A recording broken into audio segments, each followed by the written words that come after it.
So here's the thing about my life. It was perfect. Perfectly boring, perfectly quiet, perfectly drama-free. I worked from home doing graphic design stuff, spent my evenings watching bad TV with a cup of instant ramen, and my biggest problem was remembering to water my plants. Spoiler, I always forgot. No ex-girlfriend drama. No friend drama. No work drama. Just me, my laptop, and my tiny apartment that smelled like coffee and had that one weird stain on the ceiling I never bothered to figure out. I'm telling you this because I want you to understand how good I had it. Past tense. Had. Because apparently, the universe looked at my peaceful life and said, yeah, let's mess that up. It started with a notice taped to my apartment door. Bright yellow paper, aggressive capital letters, fumigation notice, building closed for 30 days. 30 days. I stood there in my hoodie and pajama shorts, holding my morning coffee, reading that stupid notice like it would change if I blinked hard enough. It didn't. Are you serious right now? I said to the empty hallway. The hallway didn't answer. Rude. So I did what any reasonable person would do. I called my best friend Jamie and complained for 20 minutes straight. Maya, breathe, Jamie said, and I could hear her smiling. She thought this was funny. It's not the end of the world. You can just stay somewhere else for a month. Where, Jamie? Where am I supposed to stay? A hotel for 30 days? Do I look like I have that kind of money? Actually, funny you should mention that. Her voice got that suspicious cheerful tone. The one that meant she had an idea I wasn't going to like. My coworker's going on a business trip. She needs someone to sublet her place. It's cheap, it's furnished, and it's available starting today. I paused. That sounds too good to be true. It's not.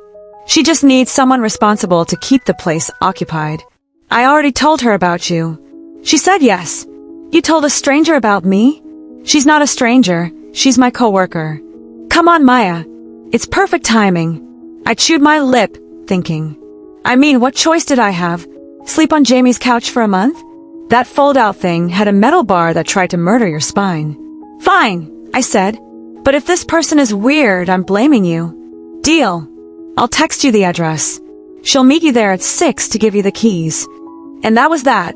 By noon, I was packing my life into 2 suitcases and a backpack. By 5, I was standing outside a really nice apartment building downtown, the kind with a doorman and plants that actually looked healthy. I checked the address 3 times. This couldn't be right. But it was. The doorman smiled at me like I belonged there, which was weird because I absolutely did not. I took the elevator to the 8th floor, found apartment 8C and knocked. My hands were sweating. I don't know why I was nervous. Probably because I was about to live with a complete stranger for a month. That's normal, right? Totally normal reason to be nervous. I heard footsteps. The lock clicked. The door opened. And there she was. Riley Park. Riley. Freaking. Park. Standing there in a white button-up shirt and black pants. Hair pulled back in a high ponytail. Red lipstick perfect like she just applied it. She looked like she'd walked out of a lawyer TV show. All sharp edges and cold eyes. We both froze. Her eyes went wide. My stomach dropped somewhere around my knees. You've got to be kidding me, we said at the exact same time. Welcome to GL Diaries. If you love messy feelings and unexpected love, subscribe and turn on notifications. Now, let's get into today's story. For 3 full seconds, neither of us moved. We just stared at each other like we'd seen a ghost. Or worse, someone we thought we'd never have to see again. Riley recovered first. Of course she did. She always recovered first. Maya Chun, she said, and my name sounded like an accusation. Riley Park, I replied, matching her tone. Jamie's friend Maya is you? Jamie's coworker is you? Oh, I was going to kill Jamie. Slowly, with something heavy, Riley's jaw tightened. I watched her chest rise and fall with a deep breath, like she was physically trying not to slam the door in my face. I didn't blame her. I was considering running. There's been a mistake, Riley said finally, her voice all cold and professional. The same voice she probably used to destroy people in courtrooms. Yeah, a big one. I adjusted my backpack strap. Look, I'll find somewhere else. Did you sign the sublease agreement? I blinked. What? The agreement. Did you sign it? Jamie was supposed to have you sign it before coming here. Oh. Oh no. I pulled out my phone, scrolled through my text from Jamie. Sure enough, there was a digital document I'd signed an hour ago without really reading because I trusted Jamie and I was in a hurry and... Yeah, I said quietly. I signed it. Riley closed her eyes, pinched the bridge of her nose. I'd seen her do that before, back in college, usually right before she tore someone apart in a debate. Of course you did, she muttered. I didn't know it was you. That's not the point, Maya. The point is it's legally binding. I need someone in this apartment while I'm... She stopped. Opened her eyes. While I'm dealing with some things. And you need a place to stay. I can break the lease. There's got to be a way. There isn't. Not without penalties neither of us can afford.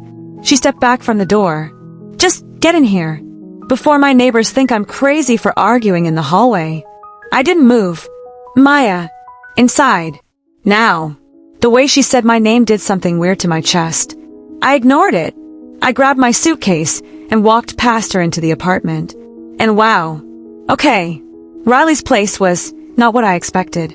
It was clean, obviously. Everything was organized and color-coordinated and probably alphabetized. But it was also kind of pretty. Soft gray couch, plants everywhere, healthy ones, which made me feel personally attacked. Fairy lights by the window. Nice place, I said, because I didn't know what else to say. Thank you. She closed the door behind me. Put your things down. We need to talk. I set my suitcase by the wall and turned around. Riley was already walking to the kitchen counter, where a piece of paper sat waiting. A long piece of paper. She picked it up and handed it to me. I looked down at it. Then I looked up at her. Are you serious? Completely. It was a list. A long, detailed, laminated list titled, House Rules, in bold letters at the top. You laminated this, so it doesn't get damaged. She crossed her arms. Read it. I read it. Rule 1. Quiet hours are from 10 p.m. to 7 a.m. No exceptions. Rule 2. Clean up after yourself immediately. No dishes in the sink. No items left on shared surfaces. Rule 3. The bathroom schedule is posted on the bathroom door. Follow it. Rule 4. No guests without 24-hour advance notice. Rule 5. Groceries are separate. Label your food. Do not touch items that aren't yours. It went on and on. There were 15 rules. 15. You made a bathroom schedule, I said, looking up at her. You'll have the bathroom from 7 to 8 a.m. and 8 to 9 p.m. I'll take 6 to 7 a.m. and 9 to 10 p.m. It's perfectly reasonable. It's insane. Her eyes flashed. If you don't like it, find somewhere else to stay. You know I can't do that. Then I suggest you follow the rules. We glared at each other. The air felt thick and heavy, like right before a thunderstorm. This was a bad idea. A terrible, horrible, very bad idea. But I was stuck. Fine, I said through my teeth. Where am I sleeping? Something flickered across her face. If I didn't know better, I'd say it was guilt. Follow me. She led me down a short hallway and opened a door. I looked inside and my heart sank even further. It wasn't a bedroom. It was an office. Desk, bookshelves, filing cabinets. And in the middle of it all, a fold-out couch that looked about as comfortable as sleeping on concrete. You're serious? I need my home office for work. You get the couch. There are sheets in the closet. Riley, this is non-negotiable. She turned to face me fully. Look, Maya, I didn't want this either. But we're both stuck here for 30 days, so we might as well make the best of it. You stay out of my way, I'll stay out of yours. Follow the rules. It'll be over before you know it. She said it like she was reading from a script. All business, no emotion. Like we were strangers. I guess we kind of are now. Fine, I said again, because what else could I say? Good. I'm ordering dinner. Thai food. Do you still like pad thai? The question caught me off guard. She remembered what I liked. Yeah, I said carefully. Extra peanuts. I know. She walked away before I could respond to that. I stood there in the office bedroom, surrounded by my suitcases and her perfectly organized bookshelves, and wondered what the hell I'd gotten myself into. Dinner was the most awkward 45 minutes of my entire life. We sat on opposite ends of her gray couch. Her on the left, me on the right, a good 3 feet of space between us. The Thai food sat on the coffee table in its containers. We each had a plate. We each had a fork. We ate in complete silence. Not comfortable silence. Not peaceful silence. The kind of silence that pressed down on your shoulders and made every sound of chewing feel way too loud. I tried to focus on my food. The pad thai was good. Really good. But I could barely taste it because I was so aware of Riley sitting there, eating her green curry with perfect posture, her jaw tight. I snuck a glance at her. She was staring at her plate like it had personally offended her. 3 years.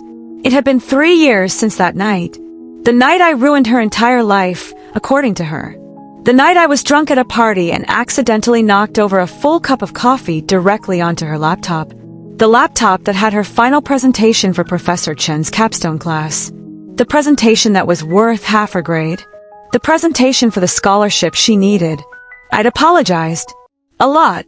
I'd offered to pay for the laptop, to help her recreate the presentation. Anything. But Riley had just looked at me with those cold eyes and said, "Stay away from me, Maya." And I had. Until now. "Do you want the rest of the spring rolls?"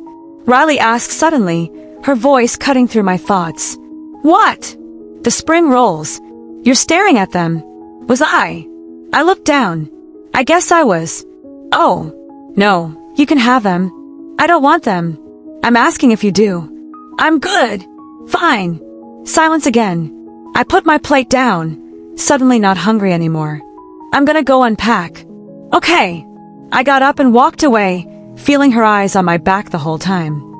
Unpacking took about 20 minutes. I didn't have much. Clothes, laptop, chargers, toiletries, the usual stuff. I hung what I could in the tiny closet Riley had cleared out for me, which was nice, I guess, even if she'd done it with all the warmth of a robot. The rest went in my suitcase under the desk. By the time I finished, it was almost 10. Quiet hours, according to the rules. I changed into my sleep clothes, oversized t-shirt, soft shorts, and brushed my teeth during my scheduled bathroom time like a good little tenant. When I came back to the office, I pulled out the fold-out couch. It was exactly as uncomfortable as it looked. The metal bar dug into my back, no matter how I positioned myself. The mattress was thin. The sheets smelled like lavender detergent, which was nice, but didn't make up for the fact that I was basically sleeping on a torture device. I lay there in the dark, staring at the ceiling, listening to the sounds of Riley moving around the apartment. Water running. A door closing. Footsteps. Then silence. I closed my eyes and tried to sleep. I couldn't. My brain wouldn't shut up. It kept replaying the look on Riley's face when she opened the door. The way she said my name. The laminated rules. The fact that I was going to be living here, with her, my enemy, for 30 entire days. This was going to be torture. I rolled over, trying to find a comfortable position. Failed. Rolled back. The metal bar attacked my spine. "This is hell," I whispered to the darkness. And then I heard it. Music. No, not music. Voices. Dialogue. I sat up slowly, listening. It was coming from Riley's room, which shared a wall with the office. The walls must be thin because I could hear it clearly. A woman's voice. "I can't do this anymore." A man's voice. "Then don't. Stay with me." It's not that simple. Oh my God. Riley was watching a rom-com.